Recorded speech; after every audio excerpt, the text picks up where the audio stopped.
Hello mga kabady, welcome back sa aking YouTube channel at panibagong araw, panibagong content tayo na kung saan nandito kami ngayon sa private resort kasama ng aming amo at naliligo yung mga bata sa swimming pool.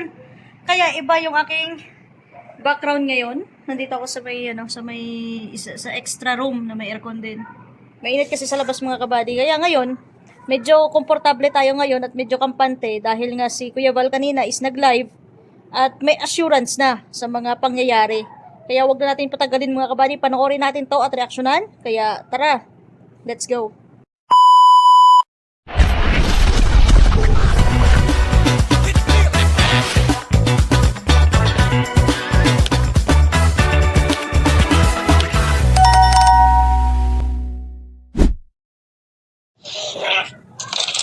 Lahat ng mga lahat ng mga nawakwak po.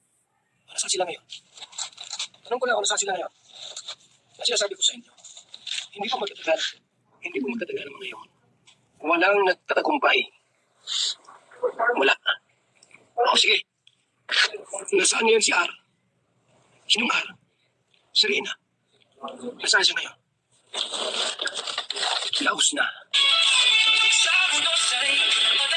O nga, napansin niyo mga kabady, yung mga winawakwak nila, parang ano lang parang panandalian lang nila na kinukuha. Pagkatapos na medyo hindi na pasok sa usap-usapin, iniiwan na din nila. Hindi katulad sa Kalingap, na yung mga beneficiary nila, kahit ilang taon pa magstay sa kanila yung beneficiary nila at kung okay yung beneficiary, talagang tinututukan at tinutulungan nila. Hindi katulad sa mga winawakwak na andyan sila sa Kalingap, hihimasukan sila ng mga sponsor, tapos panandalian lang, inoopera ng mga malalaki, talagang mapanira lang itong mga nangwawakwak sa kung ano meron sa Kalingap. Ano silang taon pong pinag-uusapan? Away doon, away dito, ribatol dito. Kung magkasano po, walang katapos ang away. Pero ngayon po, nasaan na po? Wala na po. Laos na po mga kaibigan. Wala na. Yan din yung nangyari mga kabady, di ba? Sa mga iba pang nawawakwak nila. Di ba nawawala sa spotlight? Nawawala na sa kasikatan or nasa landas na nagte-trending sila. Yung ugali ng mga nawawakwak, yan yung mga tao na may personal na issue at galit sa Kalingap. Pero ang masaklap lang dyan, gumagamit sila ng ibang tao para pasakitan si Kalingap Rab at si Kuya Val. Yan ang masaklap sa kanila Nanunulot sila para lang makaganti sa Kalingap, pero ang problema dyan, hindi naman sila nagwawagi.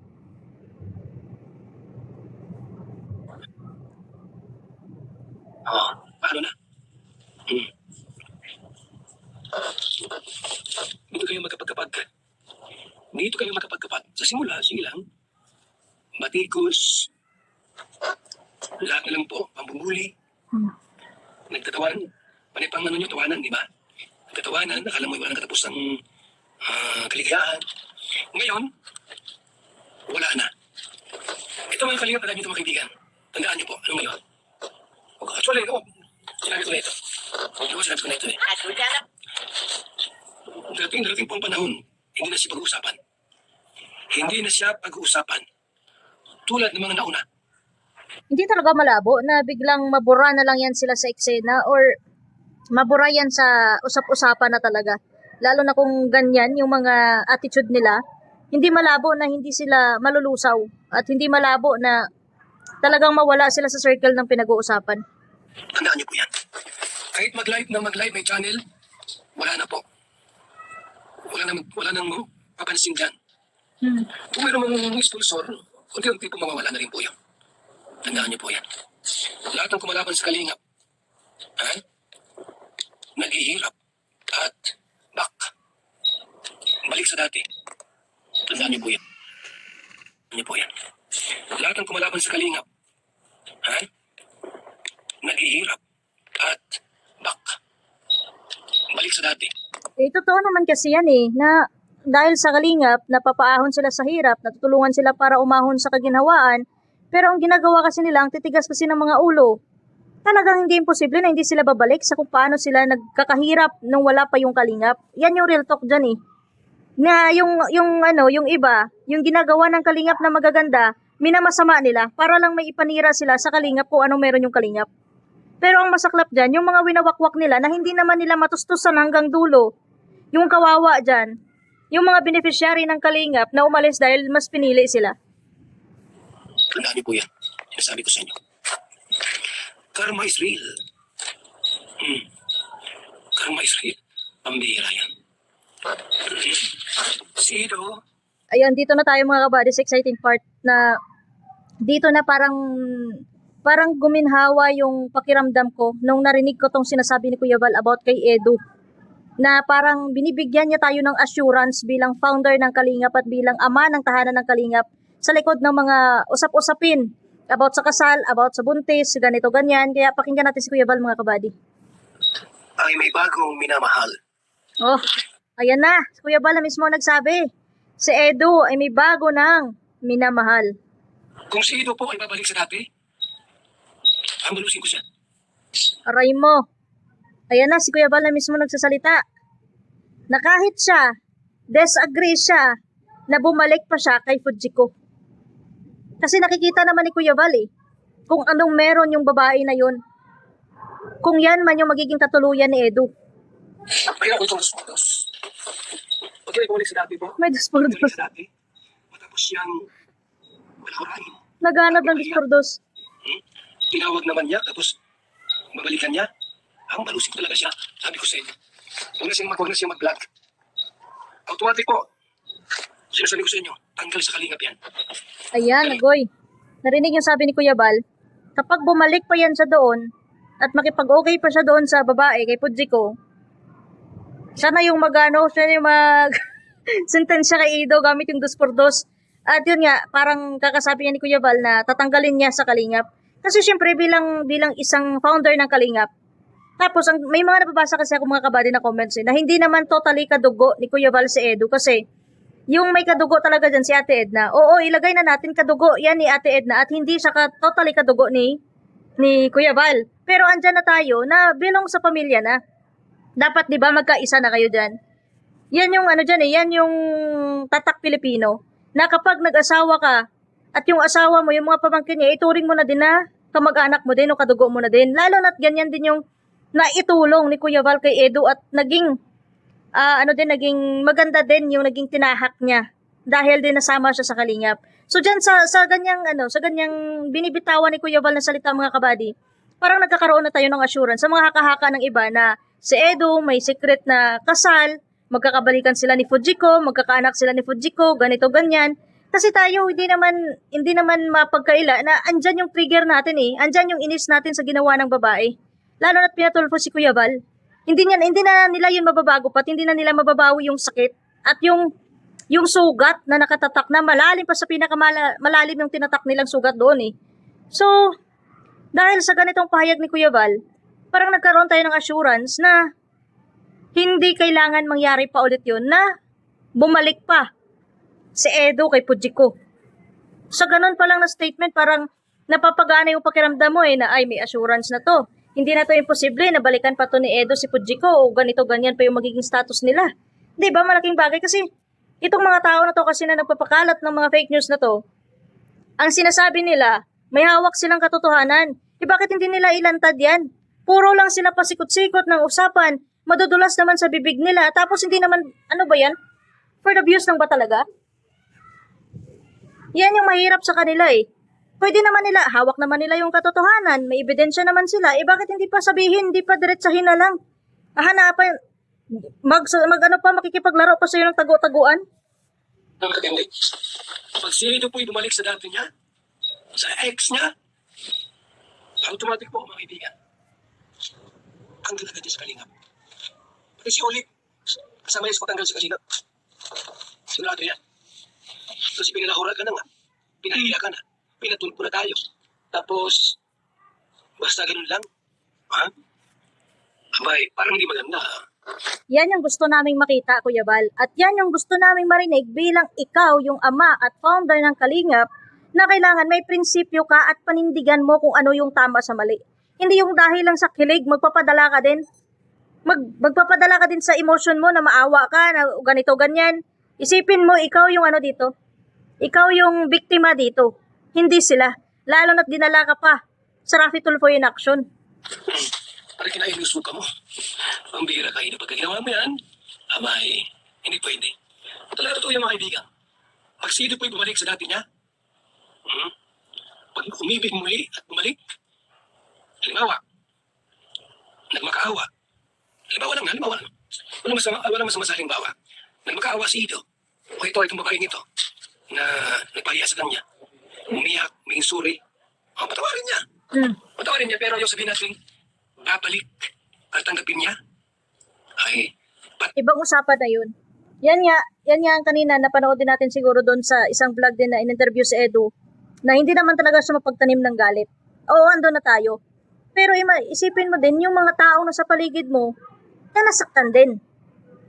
Yan nga yung kapag pagdating talaga sa pag-ibig, nagiging tanga ka. Maraming nagiging tanga pagdating sa pag-ibig dahil lang sa pagmamahal na inakala mo siya na talaga. So ganun yung nangyari kay Edu.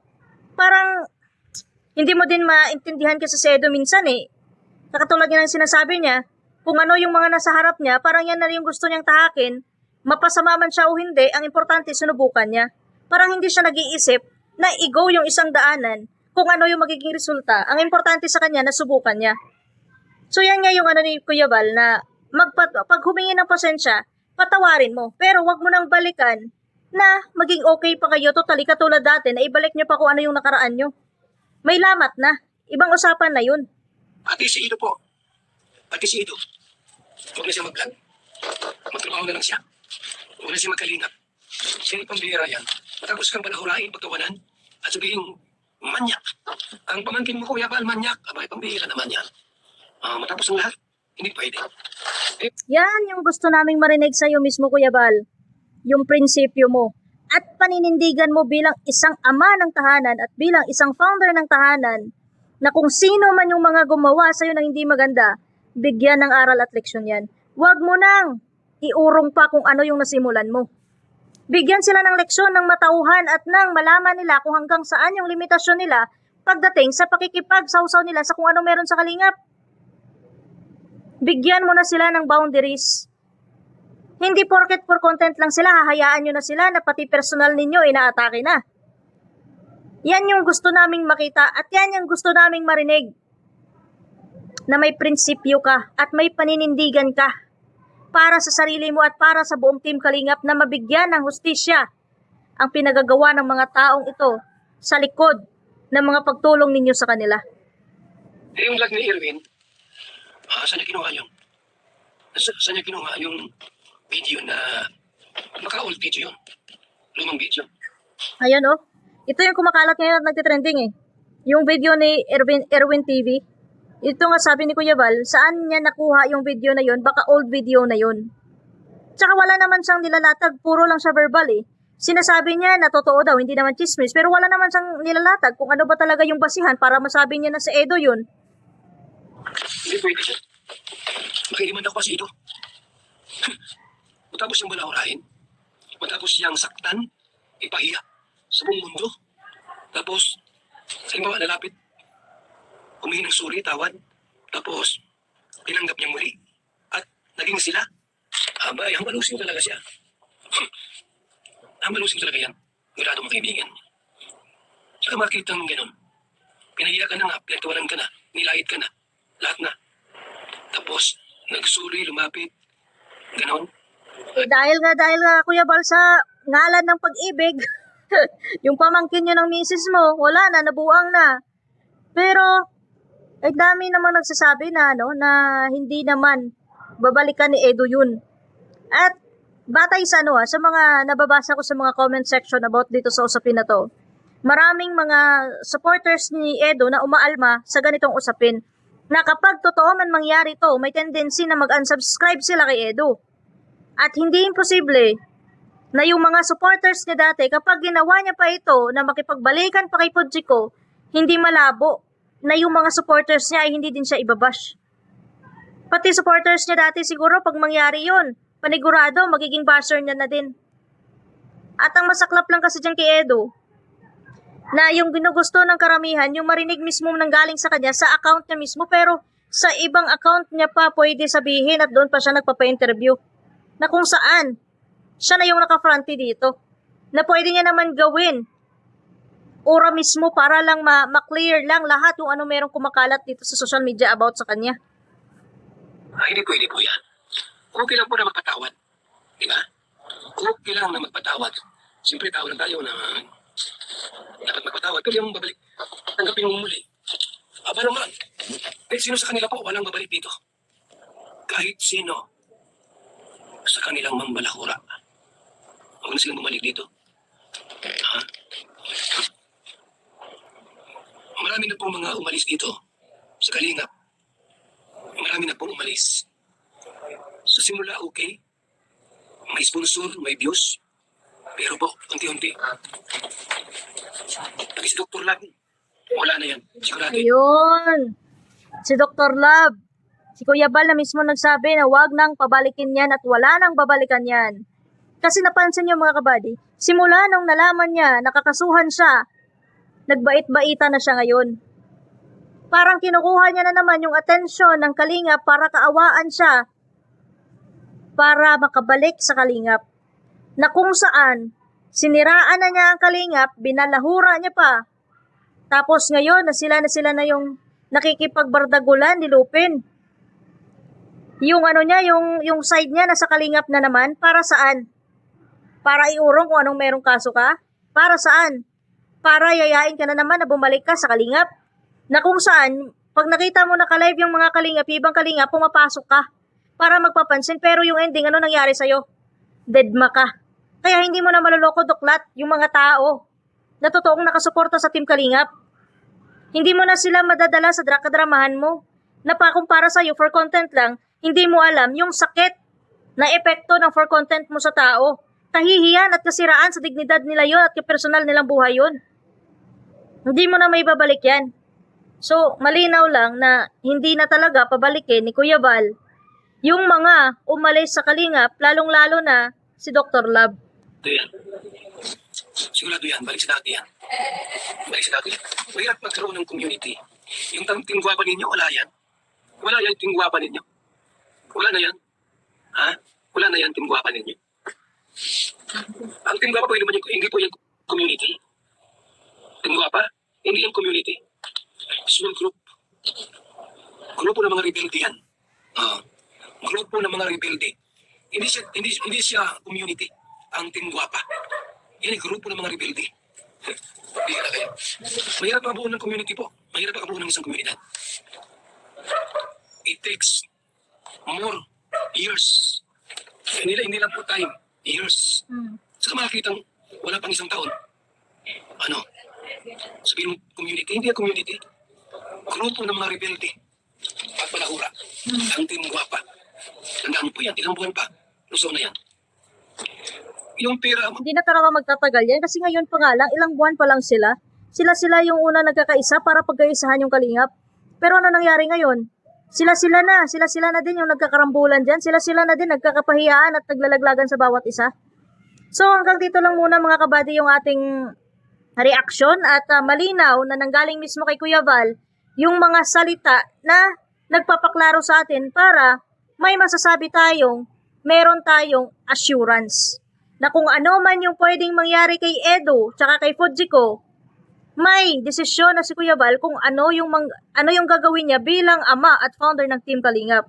So, sa mga galit kay Beyonce dyan at sa pamilya niya, malinaw na mga kabady na meron ng desisyon si Kuya Val just in case na maging okay ulit si Edo tsaka si Fujiko. Kaya abangan na lang natin mga kabady ang susunod na kabanata nito. At huwag natin kalimutan mag-subscribe sa aking YouTube channel mga kabady at don't forget to hit the notification bell para updated kayo palagi sa aking bagong upload at sa aking mga reaction. At yun, hanggang dito na lang mga kabady at maingay yung mga bata dito sa likod ko. Ingat, God bless at to God be the glory sa ating lahat. Bye!